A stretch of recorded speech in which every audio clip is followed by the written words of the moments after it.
Peace and bliss, peace and bliss, peace and bliss. Listen to this. Is the world ending? Is a world beginning?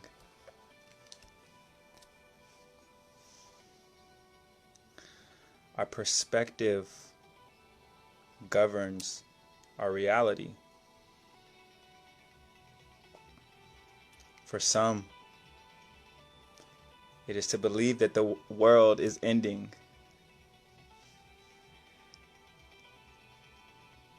These people are experiencing what is known as the dark night of the soul. These people are seeing the world crumble and a revolution begin. They see them taking their control back. They see them fighting for their freedom. This is what has been seen to be inevitable. Little do they know that the war that is being fought externally is only a reflection of the war being fought internally. And so for the people who are experiencing this internal war that is being externalized in chaos,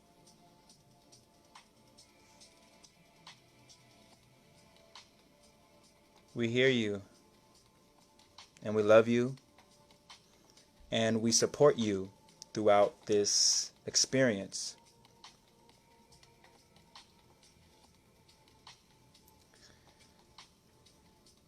I myself, and I know a lot of other individuals, have endured what they would consider to be a dark night of the soul. And for those who have already experienced it, they don't have to experience it twice. So the people who have already experienced times like this before are able to maintain peace and hold the vibration of peace, of clarity. We look away from nothing. We acknowledge everything. And we use that information to set our future intentions on what we want to create. But we've only learned this lesson after we've tried to fight to change.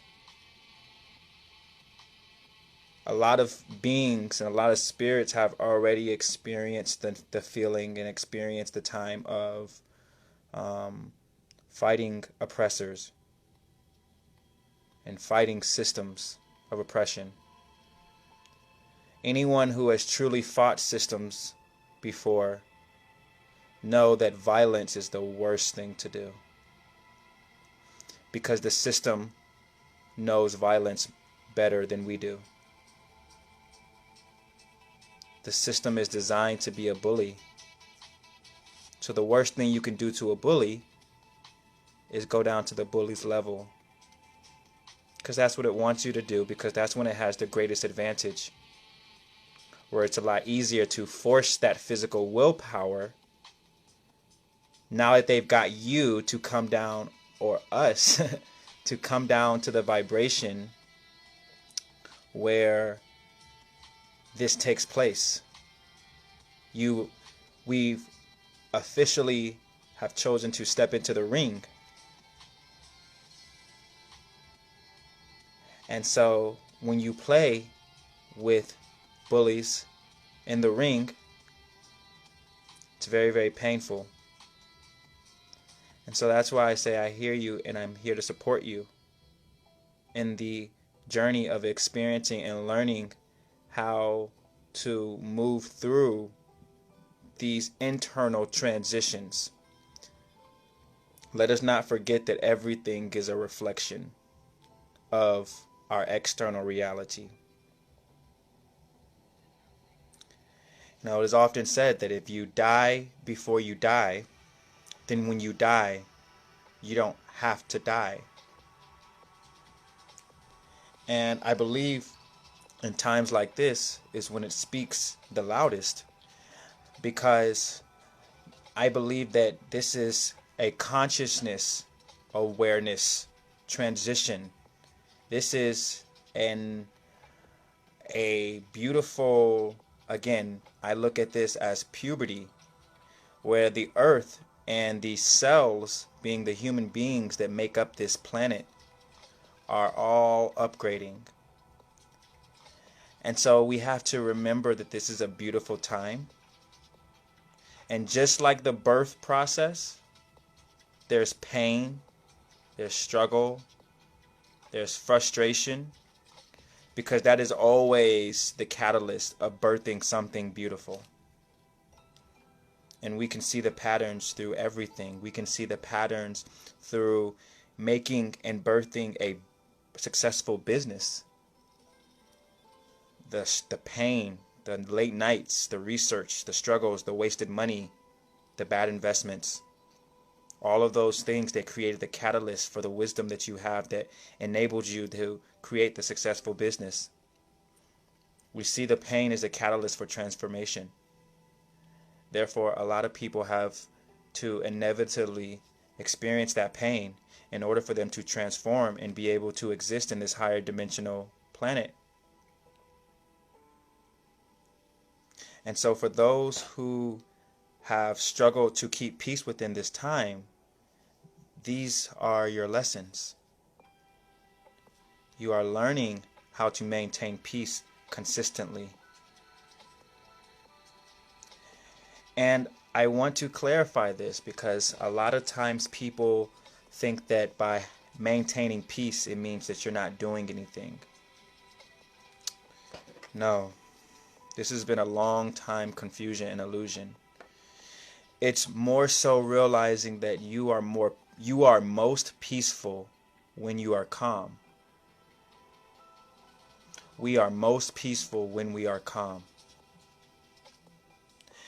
And us being co-creative and master manifestors, we remember that when we want to create something, we fix our focus on it. So when we are looking at these systems, we don't look at the problems, we don't get emotionally attached to what's going on, because that blinds our perspective and allows us to get fixed on negative things that don't breed us the results that we want. So we choose to fix our attention and our awareness to only that which we want to see manifest. So it does not mean that we ignore what's happening. It means that we direct our focus, our resources, and our solutions towards directly what we can do to create change. And we work efficiently with our time, our resources, and our energy. We don't destroy resources, because those resources are still ours once everything is said and done. And the businesses that are being destroyed are businesses that make up our communities. We are self-harming ourselves. This is what happens when an individual decides to actually cut themselves because they think that it's better than dealing with the existential pain that is being reflected to them. Rioting and looting, that is self-harm. We are harming our own environment, our own experience. And it's what younger beings do. The younger evolved children fight and bicker. The higher evolved beings learn how to communicate and learn how to integrate so that they can communicate the message and their needs in a way that's healthy, and then also know how to be heard and understood in a way that's effective. Only in these manners can we see change. However, because this experience leaves no one behind, anyone who does not understand that is experiencing the hard times right now. Anyone who is not understanding that right now is going to experience a lot more worse times until we reach the point of being able to submit and choose to Stop resisting what's here. Because only when we stop resisting do we see the perfection in this entire experience. This entire experience was created by God. This entire movie was created by God. So as everything is progressing on this universal timeline, everything that is happening is perfect. It's a matter of how you want to react to the movie that you're watching and how you want to participate in the movie that you're experiencing.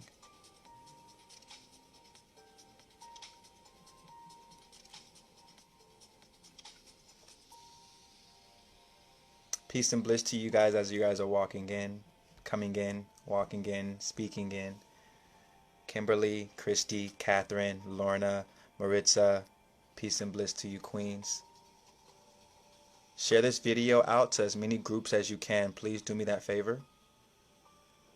As we continue to lift up our collective consciousness during this time, we have to remember to stay focused on the feeling that we want to create within others.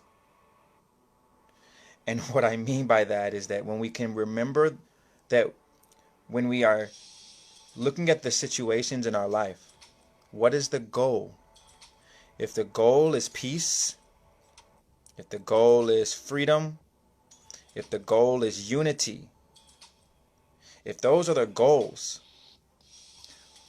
we feel those goals inside of ourselves. We feel peace, love, and unity inside of ourselves.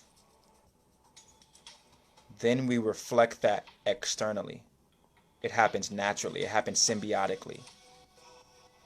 Because our external is just a holographic universe. It's not real. It's an illusion. It's only a projected reflection of what's inside of us. So if we want to spread anything to anyone or any system or any country, we do it by creating what we want to spread inside of us first. We create the first copy, the first template, so that we can show the world what it looks like. We show the world what our light looks like. We embody it. Right now, if I didn't have anything to do with what was going on, I would not want to be on the side of the people running in the streets. I wouldn't. Because from what I'm looking at, all I see is violence from them. So even if I don't know anything about what's going on, I wouldn't want to be the one that has violence, because I know that violence never solves really anything. All it does is consume resources and kill people. People being the most valuable resource on our planet. People get hurt. People still don't get heard. Resources get consumed. And trauma gets buried.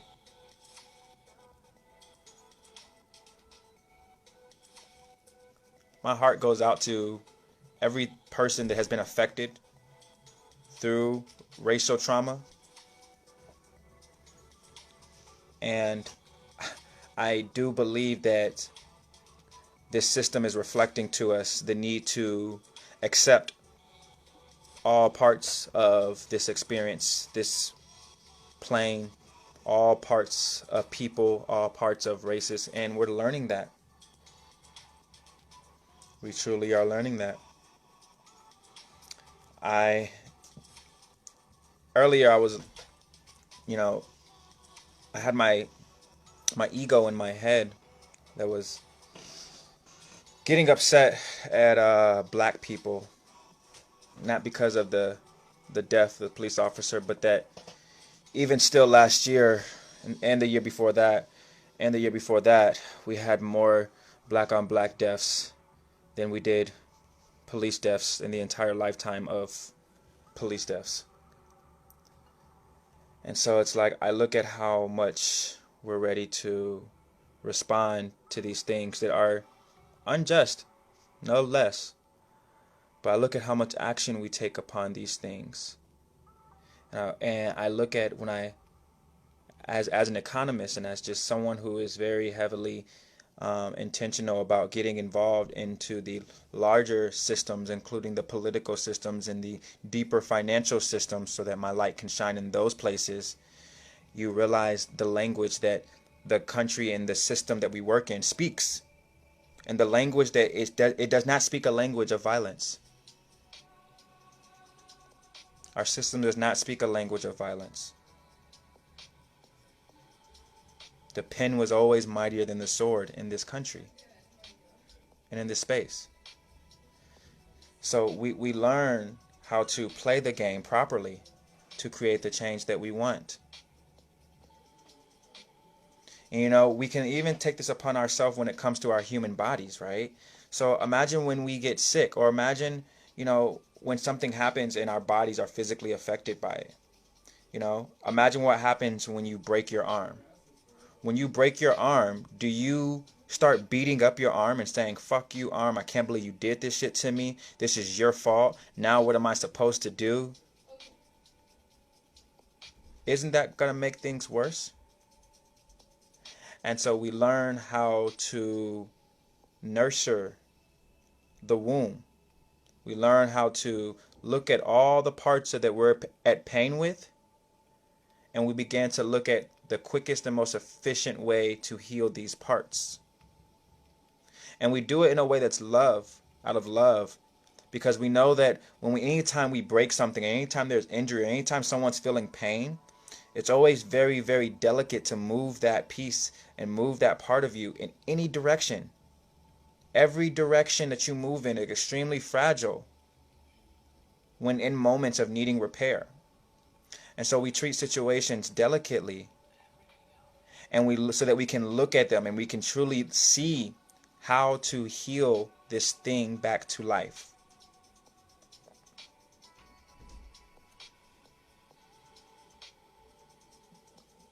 This consciousness is the end destination that our entire world is transitioning into. And so if the words that I'm speaking aren't new to you, then congratulations, you're a teacher. And our job is to it's interesting. I've come to realize the easiest way to be a teacher in this ascension experience is to treat yourself like a parent as opposed to a teacher. It enables you to have the compassion and the unconditional love needed to have relationship with our children. And so just like our children, when children get upset, they become violent. And not only that, but when children get upset, they manipulate and they bully. But these are all the things that we have to, if we choose to simply discipline our children without looking at what caused the action, then are we really healing our children?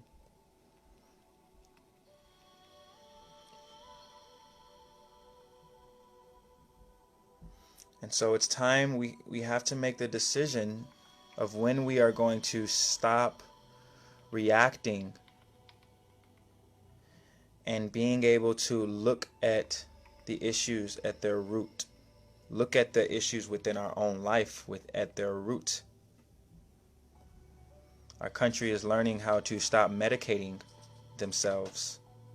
They're learning how to look at the things that they've been able to put to the side or have been able to work their way through to distract their mind from being able to look at these experiences.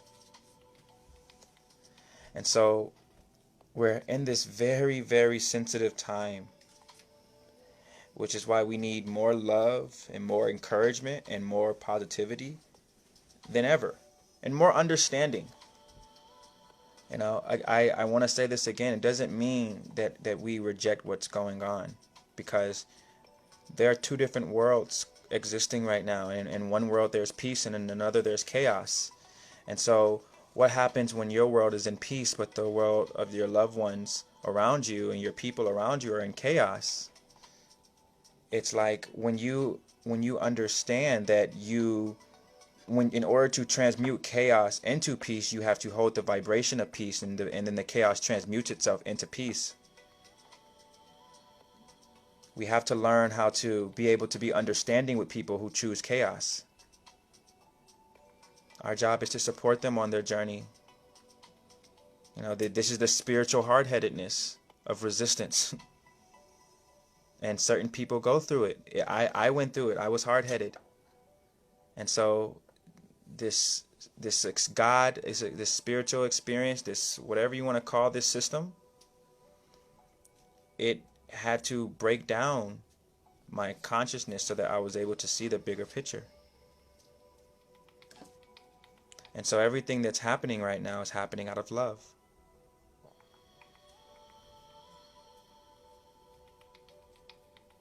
No matter what, no matter what's happening, no matter how much we forget who's on our side, no matter how much we forget that, no matter how much we forget that we're on the same team,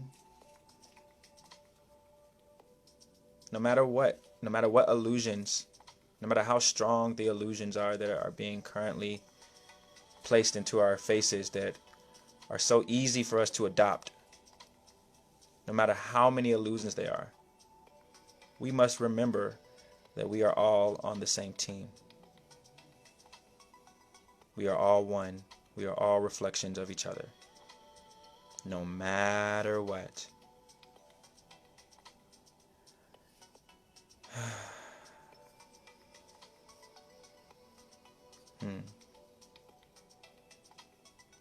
I love you guys so much. And I am glad we are here to be able to share this time. Because when we struggle together, we grow together.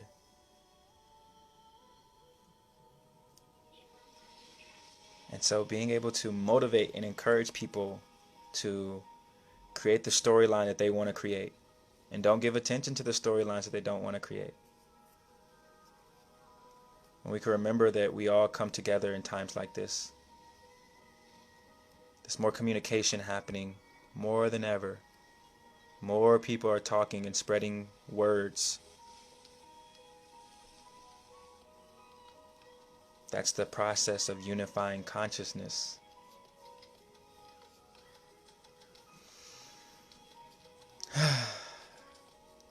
I love you guys. I like you guys. I like you guys.